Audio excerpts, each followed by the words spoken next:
प्रधानमंत्री नरेंद्र मोदी अयोध्या में दीपोत्सव में शिरकत करने के लिए पहुंचे हुए हैं और यहां पर आप देख रहे हैं आरती करते हुए प्रधानमंत्री नरेंद्र मोदी तिलक लगा रहे हैं। यहां पर प्रभु राम, सीता माता, लक्ष्मण मंच पर विराजमान और प्रधानमंत्री नरेंद्र मोदी उनको तिलक लगाकर अब उनकी आरती उतार रहे हैं। श्री रामचंद्र कृपालु भजमन हरण भव भयदारुणं। श्री रामचंद्र कृपालु भजमन हरण भव भयदारुणं।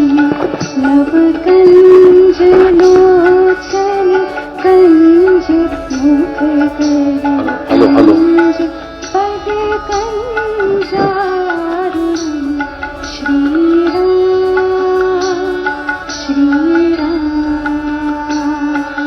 अब मैं अनुरोध करूंगा माननीय मुख्यमंत्री महोदय से अनुरोध करूंगा, कृपया माननीय प्रधानमंत्री महोदय का स्मृति चिन्ह देकर स्वागत करें। उप मुख्यमंत्री द्वय एवं माननीय मुख्यमंत्री महोदय राम दरबार माननीय मुख्यमंत्री महोदय, माननीय प्रधानमंत्री महोदय को अयोध्या वासियों की ओर से भेंट कर रहे हैं। ये स्मृति चिन्ह आज दीपोत्सव के अवसर करतल ध्वनि के साथ स्वागत करें अयोध्या। ये राम दरबार भेंट हो रहा है। माननीय प्रधानमंत्री महोदय को धन्यवाद। मुख्यमंत्री महोदय, अयोध्या वासियों अब करतल ध्वनि के साथ स्वागत करिए माननीय प्रधानमंत्री महोदय के शुभ एवं राममय उद्बोधन का इन शब्दों के साथ। सुबह का नहीं है जो, वो शाम का नहीं, जो राम का नहीं वो किसी काम का नहीं। जय श्री राम।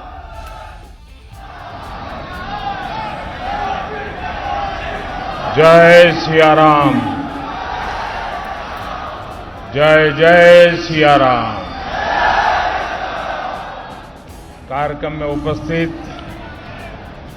उत्तर प्रदेश की राज्यपाल श्रीमती आनंदीबेन पटेल, यहां के लोकप्रिय कर्मयोगी मुख्यमंत्री योगी आदित्यनाथ जी, सभी पूज्य संतगण, उपस्थित अन्य सभी प्रबुद्धजन, श्रद्धालुगण, देवी और सज्जनों,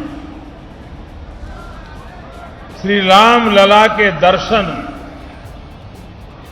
और उसके बाद राजा राम का अभिषेक, ये सौभाग्य राम जी की कृपा से ही मिलता है।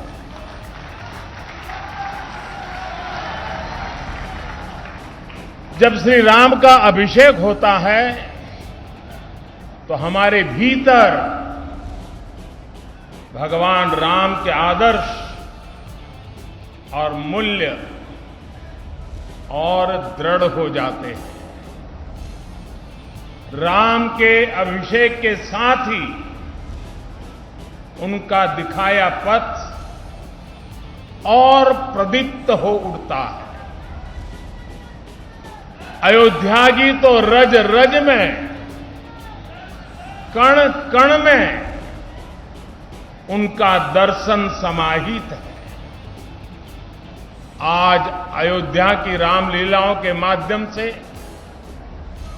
सरयू आरती के माध्यम से, दीपोत्सव के माध्यम से और रामायण पर शोध और अनुसंधान के माध्यम से ये दर्शन पूरे विश्व में प्रसारित हो रहा है। मुझे खुशी है कि अयोध्या के लोग, पूरे उत्तर प्रदेश और देश के लोग इस प्रवाह का हिस्सा बन रहे हैं। देश में जन कल्याण की धारा को गति दे रहे हैं। मैं इस अवसर पर आपको,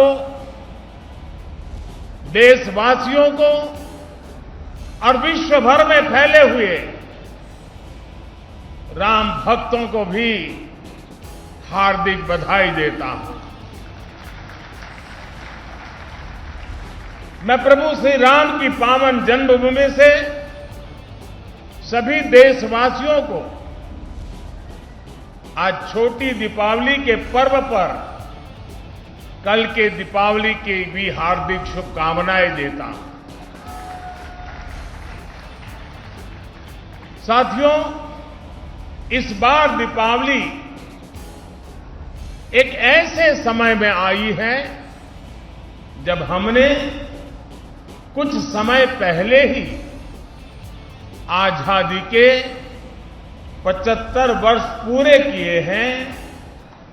हम आजादी का अमृत महोत्सव मना रहे हैं। आजादी के इस अमृत काल में भगवान राम जैसी संकल्प शक्ति देश को नई ऊंचाई पर ले जाएगी। भगवान राम ने अपने वचन में, अपने विचारों में, अपने शासन में, अपने प्रशासन में जिन मूल्यों को घड़ा, वो सबका साथ, सबका विकास की प्रेरणा है और सबका विश्वास, सबका प्रयास का आधार भी है। अगले 25 वर्षों में विकसित भारत की आकांक्षा लिए आगे बढ़ रहे हम हिंदुस्तानियों के लिए श्री राम के आदर्श उस प्रकाश स्तंभ की तरह हैं जो हमें कठिन से कठिन लक्ष्यों को हासिल करने का हौसला देंगे। साथियों, इस बार लाल किले से मैंने सभी देशवासियों से पंच प्राणों को आत्मसात करने का आह्वान किया है। इन पंच प्राणों की ऊर्जा जिस एक तत्व से जुड़ी हुई है वो है भारत के नागरिकों का कर्तव्य। आज अयोध्या नगरी में दीपोत्सव के इस पावन अवसर पर हमें अपने इस संकल्प को दोहराना है। श्री राम से जितना सीख सके सीखना है। भगवान राम मर्यादा पुरुषोत्तम कहे जाते हैं। मर्यादा मान रखना भी सिखाती है और मान देना भी सिखाती है। और मर्यादा जिस बोध की आग्रही होती है वो बोध कर्तव्य ही है। हमारे धर्म ग्रंथों में कहा गया है, रामो विग्रहवान धर्मः, अर्थात राम साक्षात धर्म के यानी कर्तव्य के सजीव स्वरूप है। भगवान राम जब जिस भूमिका में रहे उन्होंने कर्तव्यों पर सबसे ज्यादा बल दिया। वो जब राजकुमार थे तो ऋषियों की, उनके आश्रमों और गुरुकुलों की सुरक्षा का कर्तव्य निभाया। राज्याभिषेक के समय श्री राम ने एक आज्ञाकारी बेटे का कर्तव्य निभाया।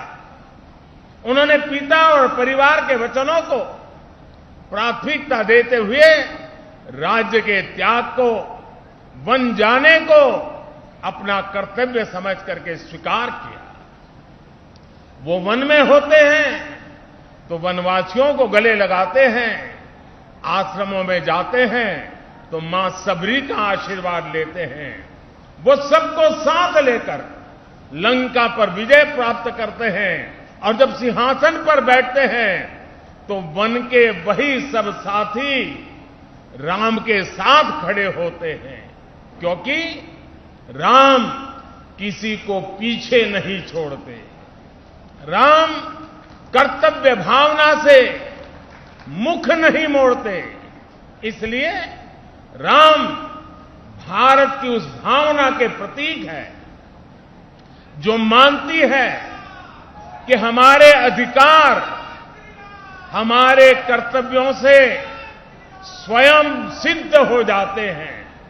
इसलिए हमें कर्तव्यों के प्रति समर्पित होने की जरूरत है। और संयोग देखिए, हमारे संविधान की जिस मूल प्रति पर भगवान राम, मां सीता और लक्ष्मण जी का चित्र अंकित है, संविधान का वो पृष्ठ भी मौलिक अधिकारों की बात करता है। यानी एक और हमारे संविधान अधिकारों की गारंटी, तो साथ ही प्रभु राम के रूप में कर्तव्यों का शाश्वत सांस्कृतिक बोध। इसलिए हम जितना कर्तव्यों के संकल्प को मजबूत करेंगे, राम जैसे राज्य की संकल्पना उतनी ही साकार होती जाएगी। साथियों, आजादी के अमृत काल में देश ने अपनी विरासत पर गर्व और गुलामी की मानसिकता से मुक्ति का आवाहन किया है। ये प्रेरणा भी हमें प्रभु राम से मिलती है। उन्होंने कहा था, जननी जन्मभूमिश्च स्वर्गादपि गरीयसी। यानी वो स्वर्णमयी लंका के सामने भी हीन भावना में नहीं आए, बल्कि उन्होंने कहा कि मां और मातृभूमि स्वर्ग से भी बढ़कर के है। इसी आत्मविश्वास के साथ जब वो अयोध्या में लौटकर आते हैं, तब अयोध्या के बारे में कहा जाता है, नवग्रह निखर अनिक बनाई, जनु धे अमरावती आई। यानी अयोध्या की तुलना स्वर्ग से की गई है।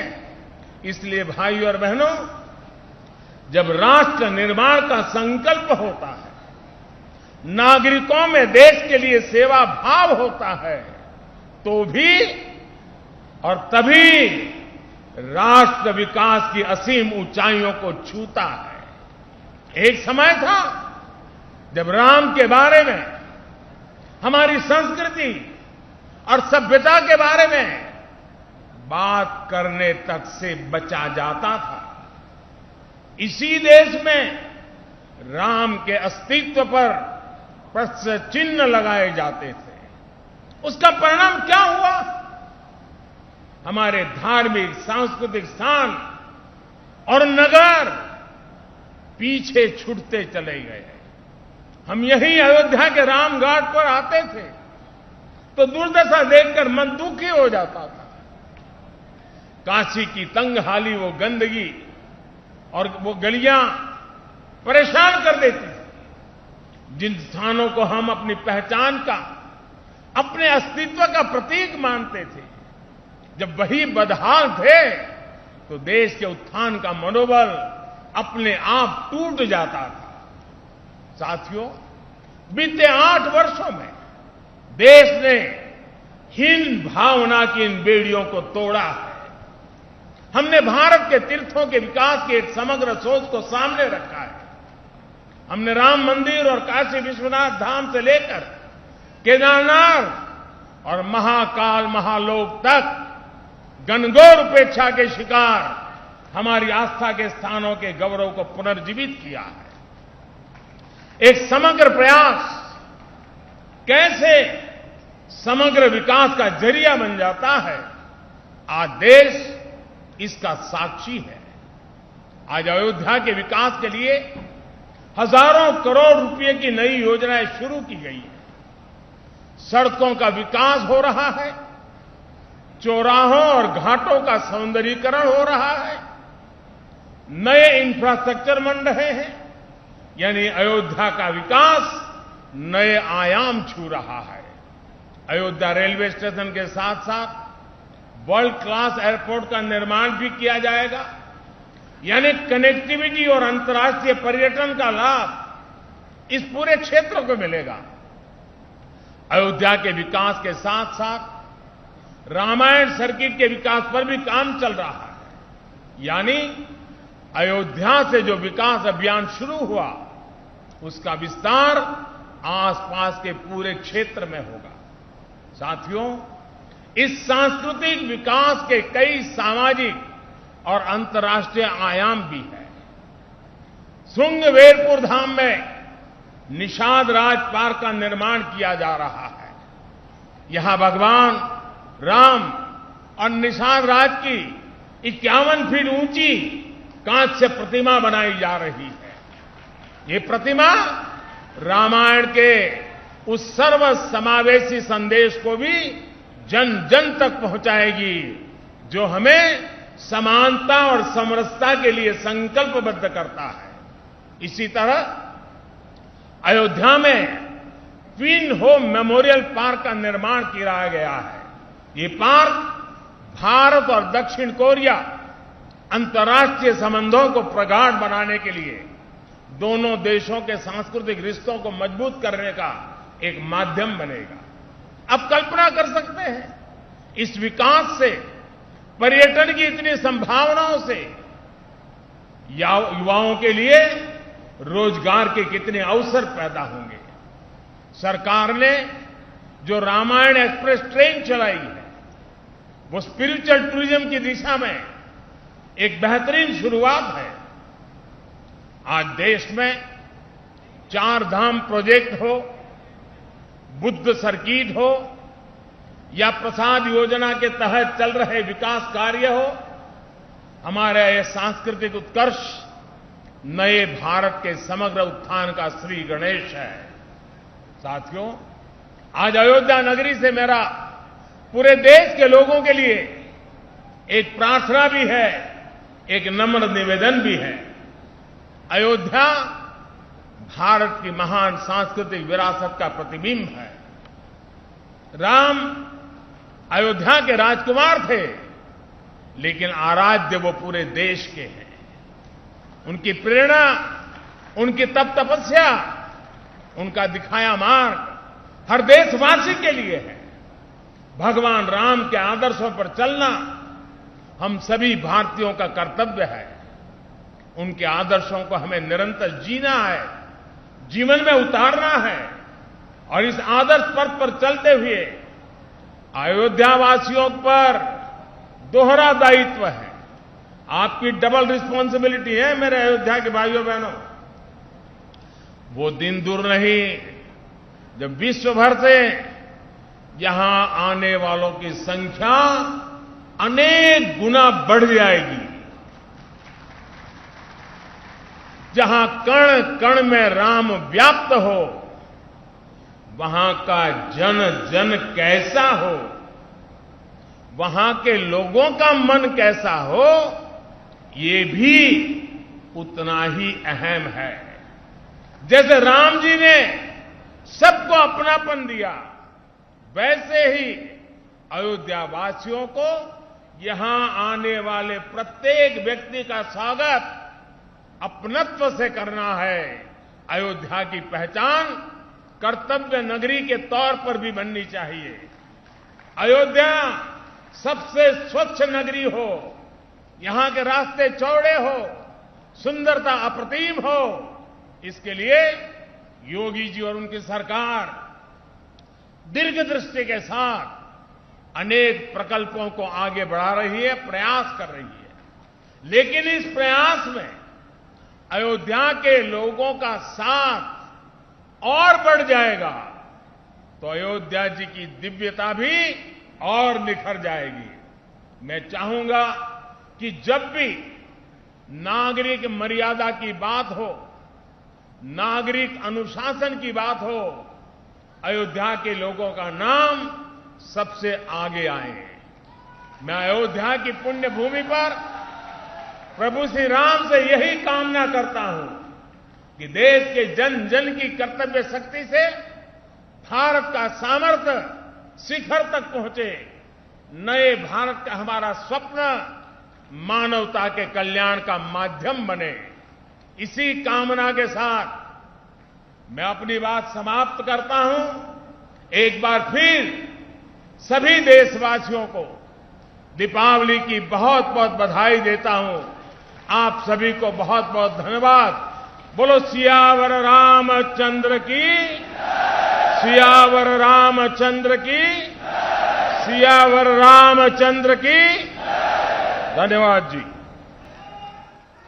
धन्यवाद माननीय तो प्रधानमंत्री अयोध्या महोदय, में आपका दीपोत्सव के मौके पर प्रधानमंत्री नरेंद्र मोदी ने जब वहां से देश को संबोधित किया, आप सीधी ये तस्वीरें देख रहे हैं और उन्हें सुन रहे थे। प्रधानमंत्री नरेंद्र मोदी को जो दीपोत्सव पर अयोध्या में आज 20 लाख दिए जब जलाए जाएंगे, उसमें हिस्सा लेंगे राम की पैड़ी पर अब से थोड़ी देर बाद। और ये अयोध्या में थोड़ी देर पहले जब यहाँ प्रधानमंत्री नरेंद्र मोदी पहुंचे हैं और आज दीपावली के इस खास मौके पर आज छोटी दिवाली का त्योहार, और देखिए किस तरीके से जब उन्होंने भगवान श्री राम की आरती उतारी और उसके बाद लोगों को संबोधित भी किया। अयोध्या में रामलला के दरबार में भारत के प्रधानमंत्री नरेंद्र मोदी को आप इस वक्त देख रहे हैं और इस बार की दिवाली किस तरीके से खास हो जाती है। दीपोत्सव का ये खास इंतजाम इस पूरे कार्यक्रम का किस तरह से अयोध्या में किया गया है और रामलला की धरती से प्रधानमंत्री नरेंद्र मोदी ने देश को संबोधित करते हुए उन्होंने ये याद दिलाया कि किस तरह से भारत हमारे महापुरुषों की ये धरती, जहां अब विकास किस तेज गति से आगे बढ़ रहा है। और उस वक्त की ये तस्वीरें जब प्रधानमंत्री ने यहां पहुंचने के बाद पहले पूजा अर्चना की थी, भगवान राम, माता सीता की आरती उतारी थी और उसके बाद संबोधित भी किया प्रधानमंत्री नरेंद्र मोदी ने। लगातार आपको इस दीपोत्सव की तस्वीरें हम दिखाते रहेंगे। बहुत बहुत स्वागत है आप सभी का। आज का दिन गजब का है, ऐतिहासिक है, अद्भुत है, अकल्पनीय है, क्योंकि आज जब अयोध्या नगरी मुस्कुरा रही है, इतरा रही है, अपने राजा के आगमन की तैयारियां कर रही है, उसी वक्त हिंदुस्तान विश्व विजेता के तौर पर अपने एक दुश्मन, यहाँ कहने के लिए उस शब्द का इस्तेमाल कर रही हूँ, हराकर क्रिकेट में वो कहते ना क्या है वो गहने वाला जो मुहावरा है, मुझे याद नहीं आ रहा, सोने पर सुहागा जो है वो कर दिया है। आप सभी का स्वागत है। इस वक्त मैं अयोध्या नगरी में मौजूद हूँ और एक राम भक्त बाल साधु यहाँ पर मौजूद है। जरा उनका रुख कर लेते हैं। क्या सुनाई? इंडिया जीत गई है और राम जी भी आने वाले हैं, कुछ मिला जुला हो सकता है? बस यही हो सकता है कि राम का गुणगान करिए, राम का गुणगान करिए और राम प्रभु की भद्रता का, सभ्यता का ध्यान धरिए, राम का गुणगान करिए, राम का गुणगान करिए, राम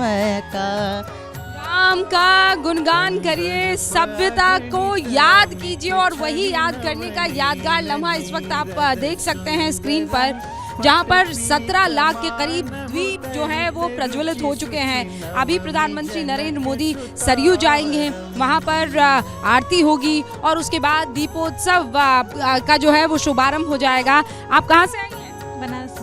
अभी मैं आपको देख रही थी, आप जगह जगह दिए प्रज्वलित कर रही थी, कैसा लग रहा है आपको ये करके?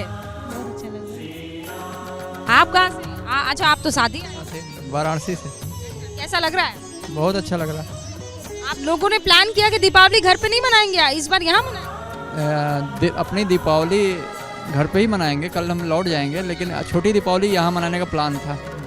और प्रधानमंत्री नरेंद्र मोदी, इस बीच बता दूं, सरयू तट पर पहुंच चुके हैं। हम कुछ देर के लिए रुक रहे हैं, लेकिन जब लौटेंगे, अच्छा कुछ देर में पहुंचने वाले हैं सरयू तट पर और वहीं पे आरती होने वाली है। उसके बाद ये दीपोत्सव का कार्यक्रम जो है वो शुरू हो जाएगा। 5 दिए जो हैं पंच तत्व को रिप्रेजेंट करते हुए प्रधानमंत्री नरेंद्र मोदी प्रज्वलित करेंगे और उसके बाद एक बहुत भव्य लेजर शो जो है होने वाला है, आतिशबाजी का भी कार्यक्रम है, वो सब आप एबीपी न्यूज़ की स्क्रीन पर देखेंगे। हम कह रहे हैं ना, दिवाली अयोध्या वाली और बहुत किस्मत वाले होते हैं जो दिवाली अयोध्या में प्रभु राम की नगरी में मनाते हैं। और यही बात अब से कुछ देर पहले प्रधानमंत्री नरेंद्र मोदी जो हैं वो कह रहे थे। पीएम ने ये कहा कि वो सौभाग्य वाले होते हैं जिनको ये मौका मिलता है कि वो प्रभु की नगरी में आकर राज्य अभिषेक करे, और ये किया है। उन्होंने ये कहा कि जब आप प्रभु राम का नाम लेते हैं, जब श्री राम का अभिषेक होता है, तो फिर जो आदर्श और मूल्य है राम के, प्रभु राम के आदर्श और मूल्य और ज़्यादा मजबूत हो जाते हैं, और ज़्यादा दृढ़ हो जाते हैं। वो किस दृढ़ता की, वो किस आदर्श की बात कर रहे थे? देखिए, सबसे बड़ी बात है कि हमारे यशस्वी प्रधानमंत्री जी अयोध्या में आते ही राममय हो गए, और राम के चरित्र का बखान जिस तरीके से उन्होंने किया, उनके आदर्शों की बात जिस तरीके से की है, वो एक अलग ही एक दृष्टिकोण उनका रखता है।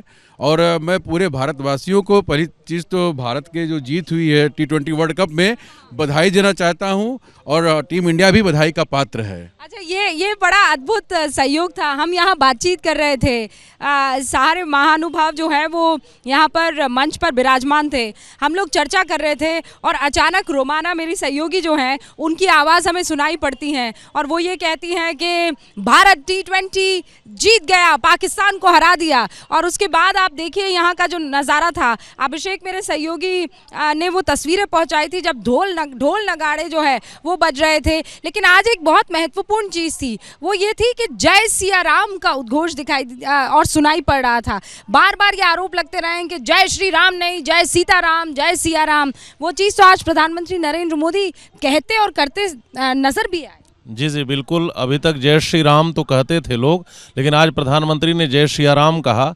और जहाँ तक मुझे याद है, जब शिलान्यास के समय प्रधानमंत्री आए थे तो उस समय भी उन्होंने जय सिया राम ही कहा था। श्री भी सीता जी का ही बोधक है, लेकिन सिया कहने में थोड़ी कोमलता प्रकट होती है और श्री कहने में वह कोमलता प्रकट नहीं होती। तो आज प्रधानमंत्री ने जय सिया राम कह करके वो कोमलता प्रकट की। और बड़ी गंभीर बात आप कह रही थी प्रधानमंत्री को उस बात को लेकर के कि प्रधानमंत्री ने आदर्श और मूल्यों की बात की और समरसता की बात की। राम का सबसे बड़ा आदर्श यही है कि उन्होंने समाज में समरसता की स्थापना की। सबसे पहली बात यह देखनी चाहिए कि आज जो नेता हैं या राज सत्ता से जुड़े लोग हैं, झोपड़ी से निकल करके राजमहल की ओर जाते हैं, और हमारे राम जी राजमहल से निकल करके झोपड़ी तक गए, तब राम राज्य की स्थापना हुई। और इस मूल्य और आदर्श को हमें हमेशा याद रखना चाहिए, ये नहीं भूलना चाहिए। और आज एक और महत्वपूर्ण बात प्रधानमंत्री नरेंद्र मोदी ने कही है, और उसके बहुत सारे राजनीतिक माने भी है। अभिषेक मेरे सहयोगी मेरे साथ जुड़े हुए हैं। अभिषेक, वो जब ये कह रहे थे कि जब आप प्रभु राम का जिक्र करते हैं, उनके वचन में, अपने विचारों में, अपने शासन में, अपने प्रशासन में जिन मूल्यों की बात आप करते हैं, और शुक्र है अल्लाह का मैं बच गई, शुक्र है राम का कि मैं गिरने से यहाँ पर संभल गई। लेकिन उन्होंने कहा कि सबका साथ सबका विकास, इसकी प्रेरणा मिलती है। ये बहुत महत्वपूर्ण मैसेज उन्होंने यहाँ प्रभु राम के धरती से दिया, इस धरा से दिया है। बिल्कुल रूबिका, और देखिए प्रभु श्री राम का आशीर्वाद है कि वो अपने भक्त को गिरने नहीं देते हैं, तो आप गिर ही नहीं सकती थी वहाँ पर लड़खड़ाने के बाद भी। लेकिन जो आपने सबका साथ सबके विकास की बात कही, मैं आपको याद दिलाऊं, अल्लामा इकबाल ने इसीलिए भगवान श्री राम को इमाम हिंद कहा है, हिंद का इमाम कहा है।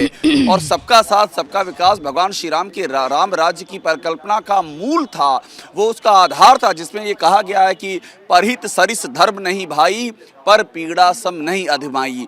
तो जो परहित है उससे बड़ा कोई धर्म नहीं है। और एक बात ये कहते हुए रूबिका, मैं आपको ये अद्भुत छटा दिखा दूं। ये वो शिलाएं हैं राम मंदिर की कार्यशाला की, और देखिए यहाँ पर भी दीपक जगमगा रहे हैं। ये शिलाएं जीवंत हैं, जागृत हैं, इनमें प्राणों की प्रतिष्ठा है, इनके भीतर राम की भक्ति के प्राण हैं। और आज यही राम की भक्ति यहाँ पर जाजलमान हो उठी है, यहाँ प्रज्वलित हो उठी है। और इसकी आभा अयोध्या में नहीं बल्कि समूचे भारतवर्ष में, आर्यावर्त में और समूचे विश्व में प्रस्फुटित हो रही है। ऐसी अयोध्या की ये छटा है इस समय। रूबिका, अब अभिषेक ये बताइए कि इस छटा में और क्या जुड़ने वाला है? टेक्नोलॉजी के जुड़ने की भी खबरें आ रही है, मतलब ऐसा ऐतिहासिक और अद्भुत लेजर शो होने वाला है, उसमें क्या दिखेगा देश की जनता को और अयोध्या वासियों को? देखिए वो अद्भुत दृश्य है और उस दृश्य को देखने के लिए यहाँ पर लालायित होकर दूर दराज से लोग आते हैं। सरजू आरती के बाद दीपोत्सव होगा और दीपोत्सव के बाद जो लेज़र शो होगा, आपको सामने की तरफ राम की पैड़ी के ठीक सामने की तरफ जो धार्मिक आस्था से सराबोर जो दीवारें हैं, वहाँ पर आपको रामायण के अलग अलग प्रसंग आपको दिखाई पड़ेंगे और वो प्रसंग दिखाई पड़ेंगे लेज़र शो के ज़रिए। होलोग्राफिक जो शो होगा और ये अद्भुत है और इसकी छटा हमने कल रात में देखी थी रूबिका। जिस तरह से वहाँ पर छायाचित्र रोशनियाँ बना रही थी, उन रोशनियों के छायाचित्र से ऐसा लग रहा था कि त्रेता युग की अयोध्या ने यहाँ पर दस्तक दे दी है और वो अयोध्या अवतरित हो रही है, क्योंकि रोशनी के जो छायाचित्र होते हैं वो शाश्वत होते हैं और आज भी वैसी ही तस्वीर दिखाई देने वाली है। रूबिका, और आपको एक बात बता दूं, मैं वो जो दिए वहाँ पर नौजवानों ने लगाए हैं, उसमें थोड़ा योगदान मेरा भी है। क्या उसका सवाब, उसका पुण्य मिलेगा कि नहीं मिलेगा मुझे? बिल्कुल बिल्कुल। इस धरती पे, अयोध्या धरती पे आप आई हैं और जो भी आपने कार्य किया है, दीप प्रज्वलन किया है, तो उसका पूरा आपको जो है लाभ मिलेगा और भगवान आपको जो है हर उस मुसीबत से बचाएंगे। देखिएगा ये आने वाले समय में आपके साथ हमेशा भगवान का आशीर्वाद रहे। बहुत बहुत शुक्रिया गुरुजी। लेकिन अब वहाँ पे जब सरयू तट पर पहुँचेंगे प्रधानमंत्री नरेंद्र मोदी, उस आरती के क्या माने होंगे और उसके बाद जो दीप प्रज्वलित होगा उसके क्या माने होंगे, ज़रा आप दर्शकों को बता पाएं? जी बिल्कुल। ये जो सरयू आरती में प्रधानमंत्री सम्मिलित हो रहे हैं तो हमेशा अयोध्या में आरती होती ही है और प्रधानमंत्री यहाँ पर आए हैं। उस आरती में और आज की आरती में कोई फर्क है? हाँ जी, तो वो विशेष रूप से और सजाई गई है। और देखिए, विशेष आज यह पर्व इसलिए भी हो जाता है कि प्रधानमंत्री किसी वर्ग विशेष, व्यक्ति विशेष के नहीं होते। आज प्रधानमंत्री आए हैं तो मानो उनके रूप में पूरा भारत यहाँ पर आया हुआ है और आज संपूर्ण भारत के द्वारा ये आरती की जाएगी। तो आरती तो सरयू जी की होगी और उसके बाद दीपोत्सव का कार्यक्रम होगा जो आज विश्व रिकॉर्ड को, विश्व कीर्तिमान को। और अब प्रधानमंत्री नरेंद्र मोदी की तस्वीरें भी जो हैं वो आने लगी है। प्रधानमंत्री नरेंद्र मोदी सरयू के तट पर पहुँचे हैं, वहाँ पर आरती की ये तस्वीरें हैं। तो आपको हम ये बताना होगा दर्शकों को कि इस वक्त अब क्या होगा, किस तरीके से ये पूरा का पूरा कार्यक्रम आगे बढ़ेगा। जी, एक कलश दिखाई दे रहा है। जी, ये जो है आरती का जो यहाँ के आरती मंडल है, जो उत्तर प्रदेश सरकार के द्वारा आरती की भव्य तैयारी, नृत्य की तैयारी होती है, उस सदस्यों के द्वारा प्रधानमंत्री जी के द्वारा आरती कराई जाएगी और सरयू जी की बड़ी भव्य आरती आज होगी। और एक बात मैं और कह देना चाह रहा हूँ कि जो ये राम राज्य की स्थापना हो रही है, तो राम राज्य की यही परिकल्पना ही थी, दैहिक दैविक भौतिक तापा और राम राज्य में। और आरती शुरू हो से पहले आरती के बारे में जल्दी से मैं बता रहा हूँ कि वहाँ कलश में सरयू जी का जल भरा हुआ है। तो सरयू जी यहाँ जल के रूप में प्रतिष्ठित हैं और उनको द्रवीभूत ब्रह्म कहा जाता है। तो मोदी जी ने सबसे पहले कलश की पूजा की है, उसके बाद वहाँ भी उनका पट्टाभिषेक हुआ, सम्मान हुआ, परिधान उठाया गया। और अब जैसा हम लोग देख पा रहे हैं कि मोदी जी स्वयं आरती कर रहे हैं और आरती आरंभ हो गई है। मोदी जी के द्वारा सरयू जी की आरती हो रही है। जरा वहाँ के कुछ माहौल को सुनाने की कोशिश करते हैं जनता को।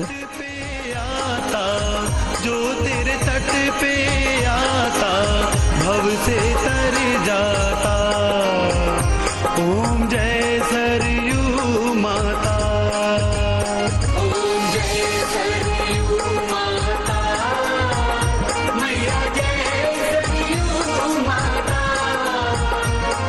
जो तेरे तट पे आता, जो तेरे तट पे आता, भव से तर जाता, ओम जय सरयू माता।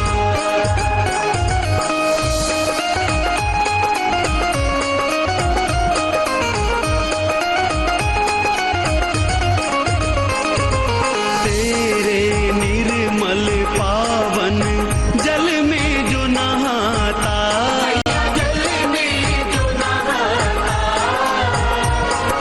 सब तीरथ का फल वो, सब तीरथ का फल वो, द्वार तेरे पाता, ओम जय सरयू माता, ओम जय सरयू माता, मैया जय सरयू माता, जो तेरे तट पे आता, जो तेरे तट पे आता,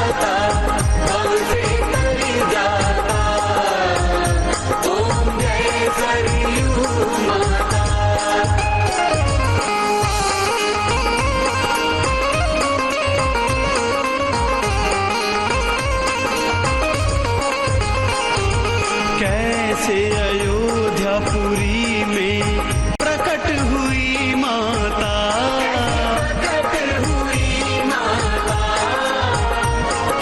ऋषि मुनि सब गावे,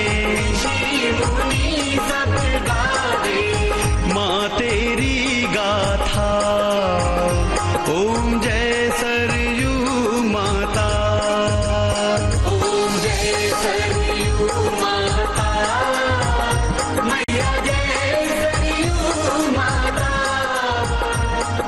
जो तेरे तट पे आता, जो तेरे तट पे आता, भव से तर जाता। ओम जय सरयू माता।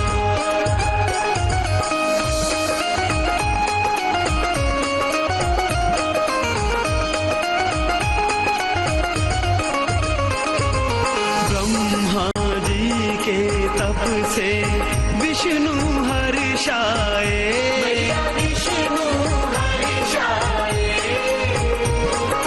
प्रेम अश्रु नैनों से, अश्रु नैनों से प्रभु के भर आए। ओम जय सरयू माता, ओम जय सरयू माता, मैया जय सरयू माता।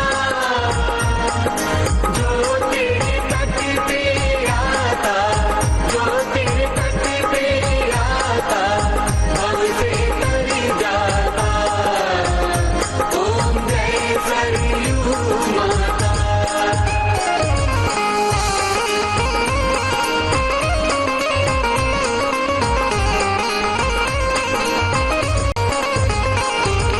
उस जल बिंदु को गिरते ब्रह्मा ने देखा,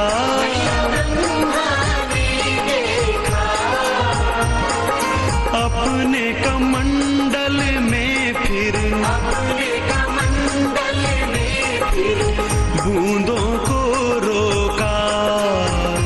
ओम जय सरयू। इस वक्त आप देख रहे हैं कि मां सरयू की आरती के बाद अब के साथ हम आपको कुछ देर के लिए छोड़े जा रहे हैं। क्या मजबूरी है मेरी, बताइए। मैं अभी आपको बताती हूँ, मैं अभी आपको बताती हूँ कि मैंने ओए होए होए होए, नमकीन के चटकारे लेते हुए टकटकी मार के डिबेट शो को पॉज रिपीट कर कर के देख रहे हैं जोगिंदर जी। इनकी तरह आप भी देखें अपनी फेवरेट डिबेट्स को रिपीट कर, और डाउनलोड कीजिए एबीपी लाइव ऐप अपने स्मार्ट टीवी पर।